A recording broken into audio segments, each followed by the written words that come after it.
Ya, sekarang kita akan membahas tentang grafik fungsi. Perhatikan definisi 11. Misalkan f adalah fungsi dari himpunan A ke himpunan B. Grafik fungsi f merupakan himpunan pasangan terurut yaitu A, B, di mana A-nya anggota A dan FA-nya sama dengan B.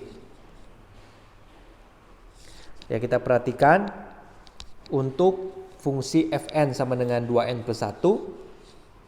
Ini kita bisa lihat gambarnya pada gambar 8. Ya, ini merupakan fungsi 2n plus 1. Ketika n-nya 0, tadi fungsinya adalah 2n plus 1. Ketika n-nya 0, kita punya nilainya 1. Ketika n-nya 1, kita punya nilainya 3. Ketika n-nya 2, kita punya nilainya 5. Kemudian contoh berikutnya adalah contoh 25. Untuk fx sama dengan x kuadrat, dari himpunan bilangan bulat ke himpunan bilangan bulat, kita juga bisa menggambarkan seperti pada gambar 9. Nah, sekarang kita akan memperkenalkan fungsi yang penting di dalam matematika diskrit. Namanya adalah fungsi floor dan fungsi ceiling. Kita definisikan sebagai berikut. Misalkan x adalah bilangan real. Fungsi floor itu dibulatkannya ke bawah. Ya, jadi membulatkan x ke bawah ke bilangan bulat terdekat yang kurang dari atau sama dengan x. Sedangkan fungsi ceiling membulatkan x-nya ke atas ke bilangan bulat terdekat yang lebih besar atau sama dengan x. Nah, kita lihat notasinya untuk kedua fungsi tersebut. Ya, fungsi floor dinotasikan sebagai berikut, fungsi ceiling dinotasikan sebagai berikut. Contohnya adalah contoh 26, kita lihat fungsi floor dari setengah dibulatkan ke bawah. Fungsi floor dari min setengah kita bulatkan ke bawah.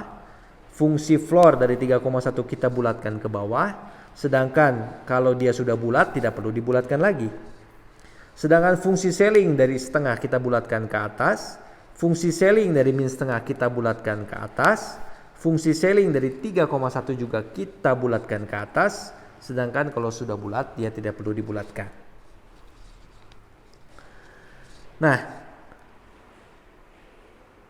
kita perhatikan bagaimana cara menggambar kedua fungsi tadi, yaitu fungsi ceiling dan fungsi floor. Perhatikan gambarnya di gambar 10. Untuk yang A ini merupakan gambar daripada fungsi floor, di mana kalau kita ambil x-nya di antara min 3 sampai min 2, maka hasilnya adalah min 3, kita bulatkan ke bawah. Kalau kita ambil x-nya di antara min 2 sampai min 1, hasilnya min 2, kita bulatkan ke bawah. Kalau kita mengambil x-nya di antara 2 sampai 3, hasilnya adalah 2. Sebaliknya, untuk fungsi ceiling, kalau kita mengambil x-nya di antara min 3 sampai min 2, kita bulatkan ke atas, hasilnya menjadi min 2. Kalau kita mengambil x-nya dari 2 sampai 3, maka kita bulatkan ke atas, nilainya adalah 3. Titik yang dihitamkan ini ditebalkan, karena kalau misalkan x-nya 3, dia nilainya tetap 3.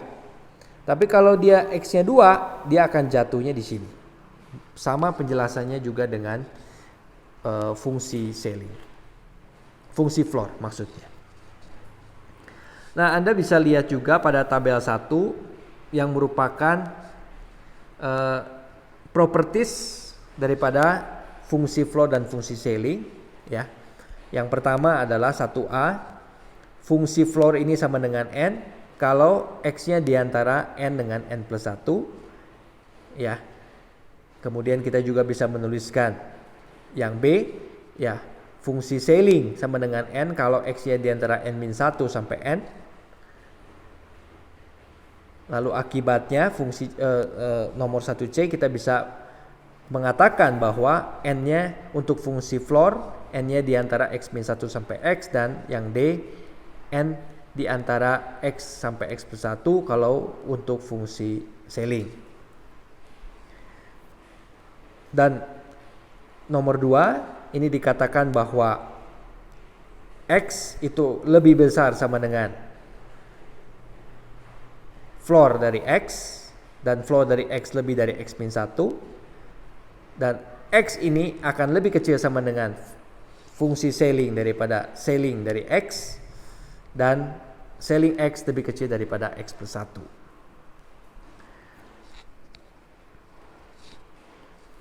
Nah, bukti pada tabel 1 Anda nanti bisa baca dan bisa lakukan. Kita lihat contoh 29 dan contoh 30. Contoh 29, kita ingin menunjukkan bahwa jika X bilangan real, maka floor 2X sama dengan floor X tambah floor X tambah setengah. Kita misalkan pertama kali X-nya adalah N tambah epsilon, di mana epsilon adalah bilangan di antara 0 sampai 1. Jadi seperti contoh kita mengambil X-nya 2,5. Kalau X-nya 2,5 maka N-nya 2, epsilonnya adalah 0,5. Nah, kita punya dua kasus untuk epsilon. Pertama, epsilonnya di antara 0 sampai setengah. Yang kedua, epsilonnya di antara setengah sampai 1. Pada kasus pertama, kalau epsilonnya di antara 0 sampai setengah, kita tahu bahwa 2 kali epsilon berada di antara 0 sampai 1. Maka kita punya bahwa 2X adalah 2N tambah 2 epsilon karena X-nya adalah N tambah epsilon. Dan akhirnya floor 2X sama dengan 2N karena 2 epsilonnya di antara 0, 1. Demikian pula dengan X tambah setengah. X tambah setengah itu menjadi N tambah setengah tambah epsilon karena X-nya adalah N tambah epsilon. Maka floor daripada X tambah setengah menjadi N karena setengah tambah epsilon berada di antara 0 dengan 1. Jadi kita punya floor 2X sama dengan 2N dan floor X tambah floor X tambah setengah juga 2N. Maka persamaan ini kedua ruas cocok. Untuk kasus kedua, ketika epsilonnya berada di antara setengah dengan 1, kita punya 2X sama dengan 2N tambah epsilon sama dengan 2N tambah 1 tambah 2 epsilon kurang 1. Kita lakukan manipulasi karena 1 dengan 1 kalau dicoret hilang. Karena 2 epsilon kurang 1 berada di antara 0 sampai 1, maka kita punya floor 2X-nya adalah 2N tambah 1. Demikian pula untuk yang floor X tambah setengah, kita bisa lakukan dengan cara floor N tambah setengah tambah epsilon, karena X-nya adalah N tambah epsilon, maka kita bisa tuliskan menjadi floor N tambah 1 tambah epsilon kurang setengah. Karena epsilon kurang setengah di antara 0 sampai 1, maka floor X tambah setengahnya adalah N tambah 1. Maka kita akan mendapatkan kedua ruas pun sama, 2N tambah 1. Jadi untuk kedua kasus, hal ini terjadi.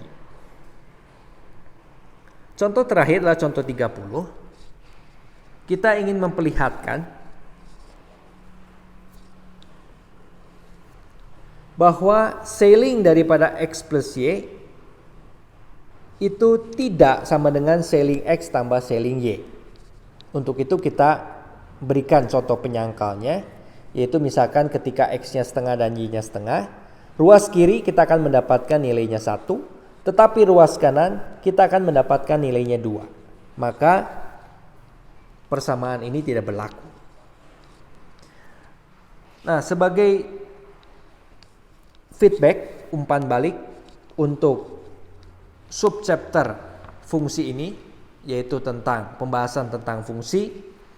Kemudian berikutnya adalah pembahasan tentang fungsi satu-satu dan fungsi pada, kemudian fungsi inverse dan fungsi komposisi, lalu mengenai fungsi grafik fungsi. Kalian bisa mengerjakan soal yang ada di exercise. Kalian bisa coba mengerjakan nomor 2. Kemudian kalian bisa mengerjakan nomor 8. Selanjutnya kalian bisa mengerjakan soal nomor 12. Lalu kerjakan juga nomor 14. Kemudian 22. Selanjutnya adalah 28. Kemudian nomor 30, nomor 42, nomor 48. Selanjutnya adalah nomor 66, nomor 74, dan yang terakhir adalah nomor 76. Selamat mengerjakan.